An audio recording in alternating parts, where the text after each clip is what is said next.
창세기 38장입니다. 38장 1절에서 끝절인 30절까지 말씀을 제가 대표로 봉독합니다. 그 후에 유다가 자기 형제들로부터 떠나 내려가서 아둘람 사람 히라와 가까이 하니라. 유다가 거기서 가나안 사람 수아라 하는 자의 딸을 보고 그를 데리고 동침하니 그가 임신하여 아들을 낳음에 유다가 그의 이름을 엘이라 하니라. 그가 다시 임신하여 아들을 낳고 그의 이름을 오난이라 하고 그가 또 다시 아들을 낳고 그의 이름을 셀라라 하니라. 그가 셀라를 낳을 때에 유다는 거집에 있었더라. 유다가 장자 엘을 위하여 아내를 데려오니 그의 이름은 다말이더라. 유다의 장자 엘이 여호와가 보시기에 악함으로 여호와께서 그를 죽이신지라. 유다가 오난에게 이르되 내 형수에게로 들어가서 남편의 아우된 본분을 행하여 내 형을 위하여 씨가 있게 하라. 오난이 그 씨가 자기 것이 되지 않을 줄을 알므로 형수에게 들어갔을 때에 그의 형에게 씨를 주지 아니하려고 땅에 설정하매 그 일이 여호와 보시기에 악함으로 여호와께서 그도 죽이시니 유다가 그의 며느리 다말에게 이르되 수절하고 내 아버지 집에 있어 내 아들 셀라가 장성하기를 기다리라 하니 셀라도 그 형들 같이 죽을까 염려함이라. 다말이 가서 그의 아버지의 집에 있으니라. 얼마 후에 유다의 아내 수아의 딸이 죽은지라. 유다가 위로를 받은 후에 그의 친구 아둘람 사람 히라와 함께 딥나로 올라가서 자기의 양털 깎는 자에게 이르렀더니 어떤 사람이 다말에게 말하되 내 시아버지가 자기의 양털을 깎으려고 딥나에 올라왔다 한지라. 그가 그 과부의 의복을 벗고 너울로 얼굴을 가리고 몸을 휩싸고 딥나 길 곁 에나임 문에 앉으니 이는 셀라가 장성함을 보았어도 자기를 그의 아내로 주지 않음으로 말미암음이라. 그가 얼굴을 가리었으므로 유다가 그를 보고 창녀로 여겨 길 곁으로 그에게 나아가 이르되 청하건대 나로 내게 들어가게 하라 하니 그의 며느리인 줄을 알지 못하였음이라. 그가 이르되 당신이 무엇을 주고 내게 들어오려느냐. 유다가 이르되 내가 내 떼에서 염소 새끼를 주리라. 그가 이르되 당신이 그것을 줄 때까지 담보물을 주겠느냐.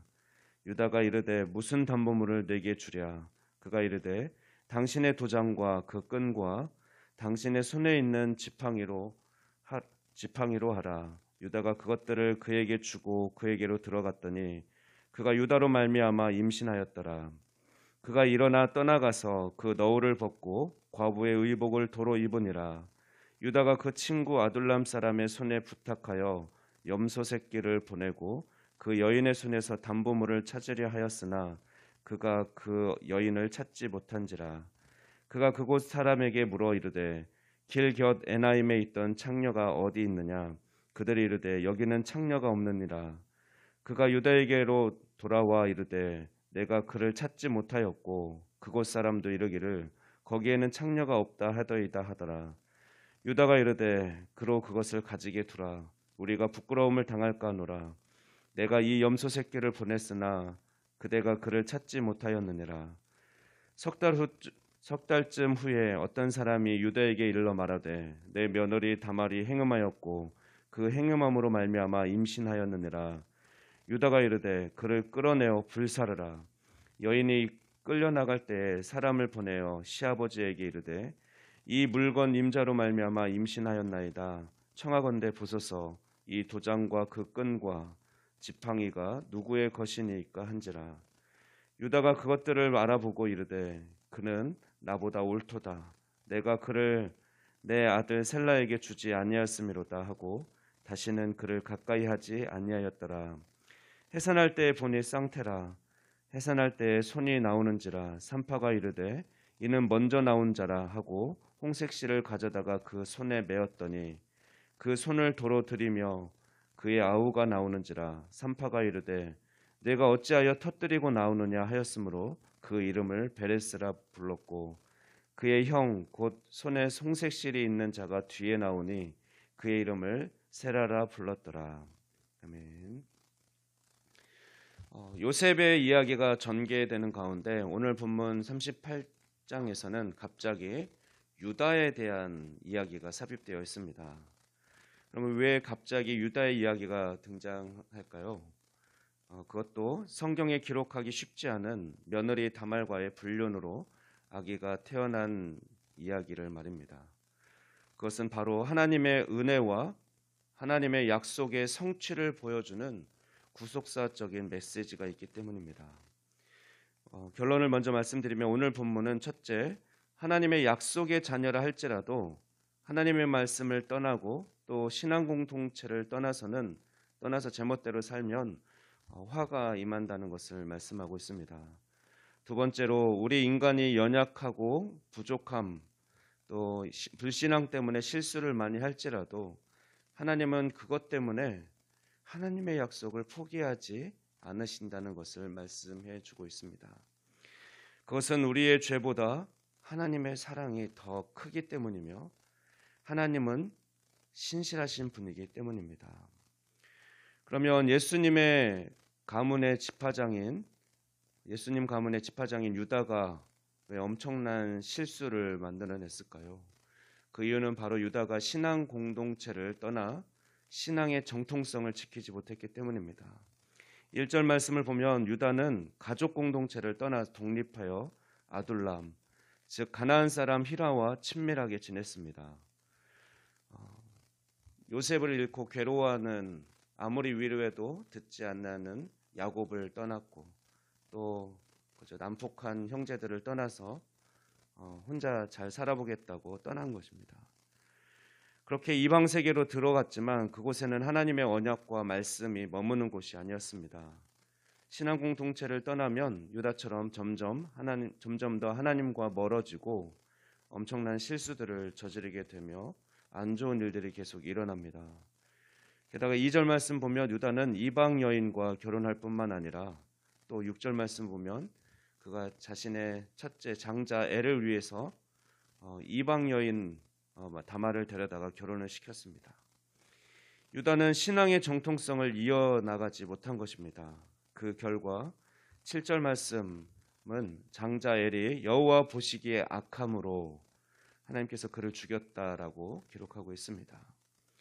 그리고 둘째 오나는 계대 결혼을 통해서 형의 씨를 이어가야 했지만 이기심으로 인해서 하나님이 기뻐하지 않는 악한 행동을 하게 되어 결국 그도 죽게 됩니다. 이것이 유다가 겪은 첫 번째 비극입니다. 두 번째 비극은 유다가 셋째 아들 셀라를 지키기 위해서 셀라가 장성했음에도 불구하고 다말과 결혼시키지 않고 무한정 미루는, 즉 인생의 방향과 목표 없이 뒤죽박죽 섞여 살았다는 것입니다.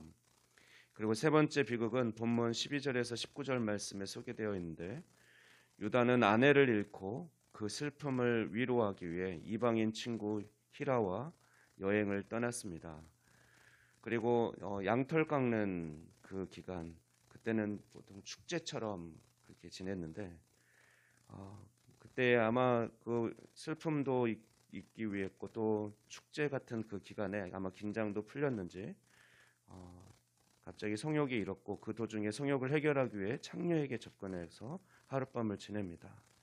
그런데 그 창녀는 약속을 지키지 않은 아버지에게 창녀 행세를 하면서 의도적으로 접근한 며느리 다말이었습니다. 그리고 석 달 후 며느리의 임신 소식을 듣게 되었고 며느리를 임신시킨 장본인이 바로 유다 자신이라는 것을 알게 되었습니다. 다말이 담보물로 요구했던 도장과 또 도장을 묶어서 목에 걸 수 있는 끈 그리고 지팡이는 그 지파의 족장임을 알 수 있는, 그래서 그것만 딱 봐도 이거 누구 거네 알 수 있는 것이었기 때문에 그 며느리가 그 담보물을 보였을 때 아마 그 주변 사람들도 네 아버지 거네, 네 시아버지 거네 이렇게 딱 알았을 것입니다.